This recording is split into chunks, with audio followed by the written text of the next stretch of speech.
경매스쿨 현미경의 여미입니다. 지우입니다. 지우님 얼마 전에 보도자료가 하나 나왔는데요. 농지연금이 조금 변화됐다는 그런 보도자료가 나왔습니다. 매년 이맘때쯤 되면 이 농지연금이 조금 제도가 개선되거나 또 새롭게 생기는 것들에 대한 발표가 있는데, 작년에는 만 65세 대상자가 60세로 내려갔죠. 그게 지금 이 시기쯤 발표가 됐었거든요. 그것도 어마어마한 사건이었는데, 올해도 또 새롭게 농지연금 제도에 대해서 보도자료가 나오면서 변화된 부분을 발표를 했습니다. 그 부분을 오늘 좀 얘기를 해보려고 해요. 화면을 일단 한번 보겠습니다. 자, 2023년 2월 21일에 보도자료가 하나 나왔는데요. 농지연금 제도가 새롭게 개선됐다고 나와 있습니다. 자, 농지연금 제도 똑똑하게 활용을 한번 해보십시다. 농지연금이 뭔지 아직 모르시는 분들이 많은데, 농지연금이 뭐냐면 농업인이 소유하고 있는 농지를 담보로 생활재금을 매월 연금처럼 지급받는 그런 상품입니다. 이게 농지연금이 농지를 맡기고 그리고 연금을 받다 보니까 사람들은 농지가 뺏기는 것 아니야? 이렇게 생각하시는 분들이 상당히 많아. 그런데 냉정하게 얘기하면 소유권은 그냥 그대로 두어. 내 농지를 맡기고 그 농지에서 대출금을 나눠서 받는다라고 생각하면 좀 쉬워지지. 그러니까 뒤바꿔서 얘기하면 재산세가 낮춰진다라는 그렇죠. 얘기지. 재산세는 6억까지 감면이 됩니다. 또 농지연금은 사실상 대출 상품이기 때문에 재산이 증식된다라는 그런 느낌을 주지는 않아. 그렇죠. 자, 이 농지연금을 지급받는 방식은 크게 이제 종신형하고 기간형으로 이렇게 나눠지는데, 요번에 바뀐 것이 바로 이 기간형입니다. 종신형이라는 거는 내가 만 60세부터 신청을 할 수 있는데, 죽을 때까지 매월 일정 금액을 똑같이 받는 거예요. 그렇지. 한번 설정이 되면 변동사항이 없다라는 거잖아. 그렇죠. 그런데 이 기간형 같은 경우에는 기간을 설정해 두고 내가 그 기간 동안에만 농지연금을 받을 수 있는 거예요. 그래서 같은 평가 금액의 농지를 던졌을 때, 예를 들어서 뭐 한 2억 정도의 농지를 던졌을 때 종신형보다는 기간형이 짧으면 짧을수록 더 많은 금액을 받을 수 있는 거죠. 그래서 기존에는 이 기간형이 5년, 10년, 15년 이렇게 세 가지가 있었거든요. 그래서 이 짧게 받을 수 있는 이 상품은 78세 이상, 그리고 10년은 만 73세 이상, 15년은 68세 이상, 그러니까 83세를 기준으로 그 연도를 나눠서 이 세 가지 상품밖에 없었는데, 이번에 기간 정액형 20년짜리가 새로 생겼다는 얘기예요. 저거는 정말 잘생긴 것 같아. 왜 그러냐면 농지연금이 항상 욕을 얻어먹는 것 중에 하나가 상품이 똑같아. 그리고 현실적으로 내가 농지연금 상품을 선택을 하려고 할 때 사실상 금액을 딱 정해놓고 먼저 받냐 나중에 받냐 그거밖에 없기 때문에 저 20년짜리 만든 것은 지금 현재로서는 굉장히 잘 만들었다는 생각이 드네. 그렇죠. 나이도 63세면 어떻게 생각해? 63세면 지금 나는 청년이라고 생각해. 청년이죠. 63세에서 20년간 정액형을 받으면 사실상 농지연금을 받는 금액이 늘어나는 효과가 있어. 그렇죠. 이 종신형이라는 건 내가 죽을 때까지인데, 보통 이 평균 연령으로 보면 저때 83세 정도라고 보거든요. 그렇지. 그러니까 이 짧은 20년 이 기간 동안에 평생에 받을 것을 좀 압축해서 받는 부분이 있으니까 같은 평가 금액이라도 실제로 받는 내가 수령액은 더 크다는 거죠. 종신형보다. 농지연금의 세팅을 몇 살까지로 하는 것 같아? 100세 아닌가요? 100세? 어떻게 알았어? 그 정도는 저도 알죠. 100살까지 사는 사람을 내가 아직 본 적은 없는데 100살까지로 세팅을 한다라는 것은 정말 엄청난 것 같아. 그렇죠. 그러면 만 60세에서 100살이면 40년이잖아요. 그렇지. 그걸 이제 83세, 반 정도로 압축했다는 거니까 매달 받는 금액이 좀 커질 수밖에 없는 거죠. 그런 구조로 따지면 저 기간 정액형 20년짜리는 이 농지연금을 수령하는 입장에서는 상당히 좋은 상품이지. 그렇죠. 저희처럼 이렇게 투자하는 입장에서도 더 좋다고 볼 수 있죠. 그렇지. 자, 그리고 또 하나 바뀐 부분이 이 농지연금 가입 연령이 좀 변화된 부분이 있습니다. 지금 주택연금이 만 55세잖아요. 그래서 이게 농지연금도 현재 만 60세인데 만 55세가 될 것이다. 이렇게 예상하는 분들이 몇 분 계셨는데 나도 그렇게 봐. 네. 그랬었는데 지금 이 발표가 난 게 여기 화면 보시면 이 만 55세로 지금 나와 있다고 돼 있어서 이게 생각보다 빨리 바뀌었네? 라고 이렇게 처음에는 저도 놀랐는데 자세히 읽어보시면 만 60세는 기본입니다. 지금 현재도 만 60세이고 근데 신청자가 만 60세고요.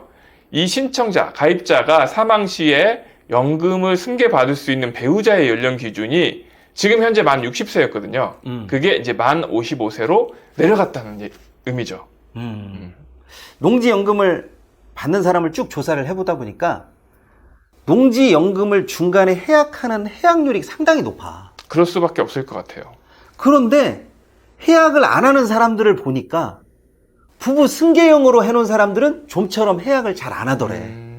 그러니까 이 농지연금을 신청을 하면 제가 신청자면 제가 잘 받고 있다가 만약에 제가 사망을 하게 되면 그 농지연금 받는 부분을 이제 제 배우자가 계속 이어서 받을 수 있는 게 승계형이거든요. 그죠? 그렇지. 근데 이 승계를 받는 승계형으로 선택했을 때 해약하지 않고 계속 농지연금을 유지되는 그 형태가 통계상 더 많다는 얘기잖아요. 그러니까 그 부분을 좀 더 많이 승계형으로 선택하려고 저 상품을 출시한 게 아닌가 싶어. 배우자가 55세. 제가 알고 있는 그 수강생분 한 분이 그런 얘기를 넌지시 한 적이 있어요. 어떤 거? 남편하고 한 8살 정도 차이가 나는데 지금 기존에는 만 60세 이상이 돼야 승계형으로 할 수 있잖아요. 그렇지. 근데 남편이 만 60세일 때 농지연금을 신청을 한다면 자기는 52세잖아요. 그런 경우에 자기가 만 60세가 도달하지 않는 상태에서 남편이 만약에 사망하게 되면 이건 어떻게 되느냐 이렇게 물어보더라고요. 그렇게 되면 농지연금을 승계형으로 선택을 했다고 하더라도 연령이 안 됐기 때문에 자동적으로 해지가 되는 거죠. 그렇죠. 그러면 이제 그분한테는 어떻게 보면 좀 메리트가 없는 부분인데 그런 분들한테는 어떻게 보면 이제 이게 혜택이 될 수 있죠. 그렇지. 만 55세면. 일단은 나이 부분에 있어서 이렇게 줄어드니까. 그래서 그분에게 남편 오래오래 사시도록 열심히 건강을 유지시켜 주시라 이렇게 좀 농담 삼아서 얘기를 했는데 어쨌든 그런 분들한테는 되게 좋은 제도가 될 수도 있는 거죠. 그렇지. 그리고 또 하나 나온 부분이 임대형 우대 상품이라고 나왔습니다. 농지은행에 농지를 임대하고 농지연금에 가입하는 경우에는 월 지급금을 5% 더 추가해서 지급하는 상품이고 청년 농들에게 공급할 우량 농지를 확보하기 위해서 이렇게 이 신규 상품이 나왔다는 얘기죠. 저거 같은 경우에는 기존에도 있었어. 기존에 있었는데 기존에 있었던 상품을 조금 확대한 것 같아. 월 지급금 5% 추가 지급 같은 경우에는 보통 장기 영농인, 영농 경력이 보통 10년 이상, 15년 이상 이렇게 되는 사람들에게는 기본적으로 월 지급금을 조금 더 추가해서 주는 제도가 있었거든. 물론 이 제도도 300만 원이 넘어가면 안 돼. 그렇죠. 그래서 농지연금을 만드실 때는 꼭 300만 원을 채운다라기보다는 나는 그냥 한 250만 원 정도. 그 정도가 딱 좋은 것 같아. 그렇게 해놓고 이런 식으로 5% 추가되거나 이런 혜택을 더 받으란 말씀이신 거잖아요. 그죠? 그게 훨씬 낫지. 그래서 지금 보시면 아시겠지만 우리 투자하시는 분이나 농지연금을 지금 준비하시는 분 같은 경우에는 농업에 대해서 경험이 별로 없거든요. 그렇지. 그래서 농지연금용으로 농지를 던지고 나서도 내가 계속 경작을 해야 되느냐 이렇게 물어보시는 분들도 있는데 이런 식으로 농지은행에다가 농지를 맡기면 오히려 더 5% 더 받을 수 있잖아요. 이런 방식도 또 사용할 수 있다는 거죠. 그러지.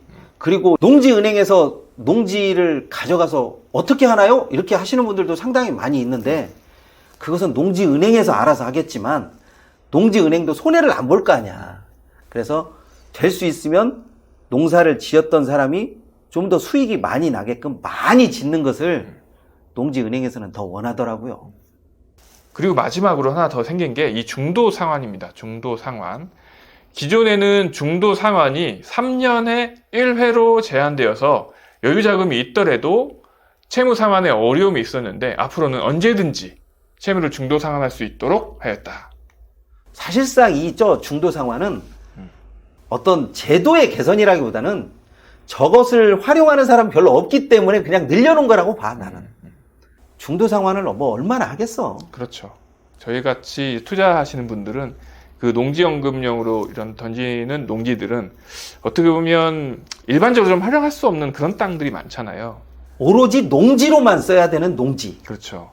그렇기 때문에 뭐 해약을 하거나 종신형을 선택했다면 근데 죽을 때까지 내가 그걸로 농지연금을 수령하겠다 이런 용도로 많이 쓰기 때문에 모르죠. 뭐 운이 좋게 정말 뭐 보상이 이루어진다거나 뭐 개발이 이루어진다거나 그렇게 그렇지. 하면 더할 나위 없이 좋겠지만 그런 경우는 흔치 않기 때문에 저렇게 중도 상환하거나 해약하는 일은 그렇게 많지는 않죠. 그렇지. 그렇지만 농지은행 측면에서는 언제든지 네가 받은 농지연금을 갚으면 농지를 돌려주겠다. 뭐 이렇게 함으로써 좀 하나의 혜택을 주는 것 같은 그런 효과를 나타낼 수도 있는 거지. 농지연금은 솔직히 제가 보는 입장에서는 많이 알면 알수록 득이 됐으면 득이 됐지 손실이 나는 경우는 없어요. 투자자가 어떤 상품을 선택할 때는 그 상품의 장단점을 꼼꼼하게 따지고 또 자신의 상황과 맞춰가지고 상품을 선택해야 되는 거지, 누가 좋다고 해서 무조건 선택하고 누가 나쁘다고 해서 무조건 배제하고 이런 경우는 없었으면 좋겠습니다. 그런 측면에서 농지연금은 많이 알면 알수록 나는 투자자에게 또는 실제 영농활동을 종사하시는 분에게 이득이 될 수 있다라고 나는 생각해. 네, 이번 시간은 여기까지 하도록 하겠습니다. 감사합니다. 감사합니다.